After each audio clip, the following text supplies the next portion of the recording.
Hello friends, आज का अपना टॉपिक है राजस्थान का भौतिक विभाजन। तो बेसिकली हम इसको 4 पार्ट्स में डिवाइड करते हैं। एक मरुस्थलीय क्षेत्र, अरावलीय पर्वतीय प्रदेश, पूर्वी मैदान और हाड़ौती का पठार। तो हम इसको इसी क्रम में ही पढ़ते चलते हैं। तो सबसे पहले है पश्चिमी मरुस्थलीय प्रदेश। यह लगभग 61% जो भाग है अपने राजस्थान का उसको कवर करता है। इसमें 12 जिले आते हैं।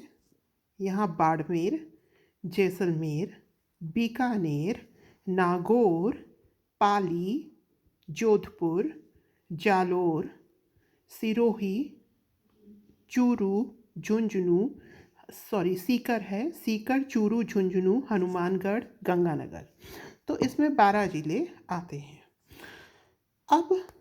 अब अगर हम इसे उच्चावच के हिसाब से विभाजित करें, उच्चावच के हिसाब से, तो यहाँ पर ये महान मरुस्थलीय है। ये कौन से काल का है? महान मरुस्थलीय प्लिस्टोसिन काल का है शायद। तो महान मरुस्थलीय, फिर बाड़मेर, जैसलमेर, बीकानेर की का जो क्षेत्र है चट्टानी प्रदेश, यहाँ पर कुछ चट्टानें पाई जाती हैं। ठीक है, सैंडस्टोन वगैरह की पाई जाती है। उसके अलावा लघु मरुस्थलीय बीकानेर के पास पाया जाता है। यहाँ से लेकर ये बीकानेर के पास इधर लघु मरुस्थल पाया जाता है। और अर्धशुष्क प्रदेश। अब देखिए, ये जो 25 सेंटीमीटर वर्षा रेखा है, ये इस मरुस्थलीय भाग को 2 भागों में विभाजित करती है। एक तो ये अर्ध मरुस्थलीय प्रदेश, एक ये मरुस्थलीय प्रदेश। अब देखिए, यहाँ चित्र में मैंने इसे सिंचित मरुस्थलीय प्रदेश लिखा है, क्योंकि यहाँ पर इंदिरा गांधी नहर के द्वारा जो कुछ क्षेत्र हैं वो कैसे हो गए हैं? सिंचित। ठीक है, अब इस मरुस्थलीय प्रदेश को हम अलग अलग भागों में विभाजित करते हैं। वो कौन से भाग हैं? यह है घग्गर का मैदान, ये हनुमानगढ़ और गंगानगर वाला जो रीजन है। ये है शेखावटी, शेखावटी प्रदेश को हम बांगड़ प्रदेश भी कहते हैं। यह है लूनी बेसिन और यह है आपका मरुस्थलीय प्रदेश। तो सामान्यतः हम जो आपका ये हिस्सा है जो मरुस्थलीय प्रदेश है, इसको हम 4 भागों में विभाजित करते हैं।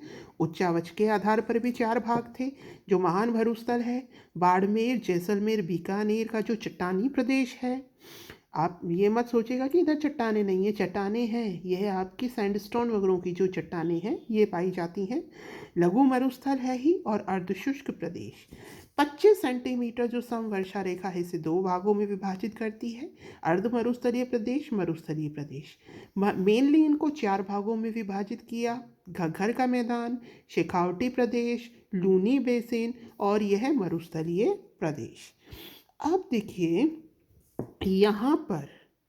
यहाँ पर बालू का स्तूप पाए जाते हैं, क्योंकि यहाँ पर क्या ज़्यादा है? यहाँ पर बालू, रेतीला स्थान है ज़्यादा, इसलिए यहाँ पर क्या पाया जाएगा? यहाँ पर बालू का स्तूप पाए जाएंगे। भिन्न भिन्न प्रकार के बालू का स्तूप पाए जाएंगे। अभी जो फर्स्ट ग्रेड का एग्ज़ाम हुआ था अक्टूबर में, उसमें क्वेश्चन भी आया था जीके जीएस के पेपर में कि निम्न में से कौन सा बालू का स्तूप जो जैसलमेर वाला बेल्ट है उसमें नहीं पाया जाता। ठीक है, तो अब जो क्वेश्चन हैं वो थोड़े डीप लेने लगे हैं ये लोग, तो हमें अब सारी इन्फॉर्मेशंस देखनी होंगी। तो अब हम बालू का स्तूप में चलते हैं। कौन कौन से होते हैं? देखिए, रेखीय या पवनानुवर्ती, ये बालू का स्तूप रेखीय होते हैं। जैसे मैंने लाइनें खींची हैं ऐसे ऐसे, तो ये हवा चलेगी, इस तरीके से हवा चलेगी तो ये हवा के ही अनुरूप उसी दिशा में ऐसे रेखीय रूप में व्यवस्थित हो जाएंगे। ये रेखीय बालू का स्तूप या पवनानुवर्ती। दूसरा है बरखान या अर्धचंद्राकार। यह अर्धचंद्राकार मतलब इस रूप में हवा ऐसे बहा के लाएगी, तो यह अर्धचंद्राकार रूप में इस तरीके से यह पाए जाते हैं। मेनली इस बेल्ट में बरखान पाए जाते हैं। ठीक है, जैसलमेर वाली बेल्ट में ज़्यादा से ज़्यादा क्या पाए जाते हैं? बरखान। पैराबोलिक जो लंबी जो हवा चलती है वही बरखान का थोड़ा और विकसित रूप लंबाई में, ऐसे पैराबोला की फॉर्म में।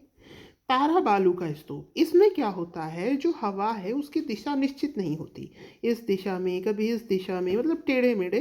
तो इस तरीके से जो बालू का स्तूप बनते हैं ये तारा बालू का स्तूप कहलाते हैं। ये सभी इसी क्षेत्र में है, ये देखिएगा। अवरोध के कारण बालू का स्तूप बनते हैं। शब्र काफीज कैसे बनते हैं, जैसे मान लीजिए झाड़ी है, तो झाड़ी के पास आकर ये मिट्टी जो है वो जमा हो जाएगी, तो इससे जो बालू का स्तूप बनेगा ये कौन सा कहलाएगा, ये कहलाएगा शब्र काफीज बालू का स्तूप। फिर आते हैं अनुप्रस्थ प्रकार के बालू का स्तूप, यह कहाँ पाए जाते हैं, अनुप्रस्थ बालू का स्तूप पाए जाते हैं बीकानेर, हनुमानगढ़, गंगानगर, सूरतगढ़, गंगानगर के सूरतगढ़ और चूरू झुंझुनू में, ये अनुप्रस्थ होते हैं। ठीक है। अब ये देखिए जो अनुप्रस्थ बालू का स्तूप है ये जैसलमेर वाली बेल्ट में नहीं पाया जा रहा, और सभी पाए जा रहे हैं, लेकिन जो अनुप्रस्थ है वो नहीं पाया जा रहा। ये आपका ये जो बाकी के जो हिस्से हैं, हनुमानगढ़ है, गंगानगर है, झुंझुनू चूरू है, इस बेल्ट में पाया जा रहा है। चलिए अब आगे चलते हैं। तो शुष्क रेतीला मरुस्थलीय प्रदेश, इसका वर्णन करते हैं। तो शुष्क रेतीला मरुस्थलीय प्रदेश, इसके बारे में मैंने अभी आपको बताया कि जो 25 सेंटीमीटर समवर्षा रेखा है उसके पश्चिमी भाग में जो स्थित मरुस्थल है यह शुष्क मरुस्थल आता है, और 25 सेंटीमीटर के पूर्व में जो मरुस्थल आता है वह अर्ध शुष्क मरुस्थल आता है। ये भी बताया मैंने, यहाँ पर बरखान अधिक पाए जाते हैं, सैंडस्टोन पाई जाती है, जो चट्टानें होंगी ग्रेनाइट की चट्टान होगी या सैंडस्टोन की होंगी। चूना पत्थर की पहाड़ियाँ पाई जाती हैं, चूना पत्थर की क्या पाई जाती हैं, पहाड़ियाँ। यहाँ बाप क्षेत्र पाया जाता है। बाप क्षेत्र क्या होता है, कुछ छिछला जल वाला जो क्षेत्र होता है ये बाप क्षेत्र कहलाता है। तो ऐसा कहा जाता है कि प्लेस्टोसीन काल में यहाँ जो मरुस्थल है यहाँ पर समुद्र हुआ करता था। धीरे धीरे फिर ये जो मरुस्थल का निर्माण हुआ, तो अभी भी जो अवशेष पाए जाते हैं, ठीक है ना, मतलब पानी और कुछ उसका जमाव, वैसे गोलाकार पत्थर, ये बाप क्षेत्र जो है ये जोधपुर के पास पाया जाता है। तो ये उसी के ही अवशेष हैं जो कि ये बताता है कि किसी समय यहाँ समुद्र होता था। अगला है लूनी जवाई बेसिन, मतलब ये वाला जो क्षेत्र है मरुस्थलीय प्रदेश में जहाँ लूनी नदी बहती है, यह है आपका ये जो जालोर है, नागौर है, ठीक है, ये वाला जो क्षेत्र है पाली है, इधर की जो सारी बेल्ट है जहाँ पर लूनी नदी प्रवाहित होती है, ये वाला क्षेत्र। शेखावटी प्रदेश बता ही दिया, घग्गर का मैदान हमने देख ही लिया कि ये वाला जो है, ये जो चार हैं, ये चार पार्ट्स हैं मरुस्थलीय प्रदेश के, घग्गर का मैदान, ये आपका शेखावटी प्रदेश, लूनी बेसिन, मरुस्थलीय प्रदेश। आगे चलते हैं। आगे है आपका अरावली पर्वतीय प्रदेश। अरावली पर्वतीय प्रदेश कुल प्रदेश का 9% हिस्सा कवर करता है, ठीक है। अब देखिए जो अरावली पर्वत वाला है वो इस तरीके से विस्तृत है। यहाँ पर अपने क्या टच होता है, यहाँ पे हरियाणा, दिल्ली, तो ये दिल्ली तक जाती है। दिल्ली से लेकर इधर गुजरात के पालनपुर तक जो इसकी लंबाई है ये 692 किलोमीटर है। कितनी है भाई, 692। लेकिन केवल राजस्थान की हम बात करें यहाँ से यहाँ तक जो इसकी लंबाई है ये है 550 किलोमीटर। कितनी है, 550 किलोमीटर। ये खेतड़ी से यहाँ से शुरू होकर और यहाँ ये जो आपके ये उदयपुर है इसके खेड़ ब्रह्म की पहाड़ियों तक है 550 किलोमीटर। 7 जिलों में विस्तृत है ये। कौन कौन से हैं भाई 7 जिले, देखिए इधर से सिरोही, उदयपुर, फिर यहाँ राजसमंद आएगा, फिर राजसमंद के बाद अजमेर आएगा, फिर जयपुर, फिर आपका आएगा दौसा, फिर इधर आएगा अलवर। यहाँ पे आगे जाकर ये जो मैंने खेतड़ी वगैरह बताए 2 पार्ट में आगे डिवाइड हो जाती है। तो मेनली जो हम कहते हैं जो इसके जिले हैं वो कितने हैं, 7। अब देखिए अब हम अरावली को 3 भागों में डिवाइड करते हैं। दक्षिणी अरावली, यहाँ ये मध्य अरावली और यहाँ ये उत्तरी अरावली। तो चलिए दक्षिणी अरावली कौन सा बेल्ट हुआ, देखिए सिरोही, उदयपुर और यह आपका राजसमंद। ये जो हिस्सा है सिरोही वाला, यहाँ पर सबसे ऊंची ऊंची पहाड़ियाँ पाई जाती हैं, ठीक है। तो सिरोही, उदयपुर, राजसमंद, यहाँ पर अरावली की ऊंचाई सबसे अधिक है। कौन कौन से उच्च पर्वत शिखर हैं यहाँ पर? गुरु शिखर है, शेर है, अचलगढ़ है, आबू है। ठीक है। मेवाड़ में कौन से हैं? सायरा है, गोगुंदा है, ऋषभदेव है, लसाड़िया का पठार जयसमंद के पूर्व में है, जो जयसमंद लेक है उसके पूर्व में लसाड़िया का पठार है, भोराट का पठार भी है।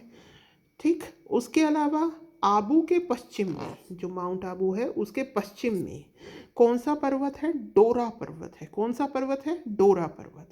और जवाई नदी की घाटी में रोजा भाकर है, इसराना भाकर है, झारोल पहाड़ है। ठीक है। तो यह पाया जाता है किधर? दक्षिणी अरावली में। लसाड़िया का पठार, आबू के पश्चिम में डोरा पर्वत है, जवाई नदी घाटी में, यही जो जवाई नदी, ये जो इसकी सहायक होगी लूनी की, इसकी घाटी में रोजा भाकर है, इसराना भाकर है और झारोल पहाड़ है। अब चलते हैं अपन मध्य अरावली में।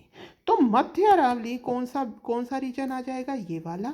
इसमें क्या क्या आएगा? इसमें अजमेर होगा, तारागढ़ होगा, अजमेर का है, अजमेर में ही तो आता है, नाग पहाड़।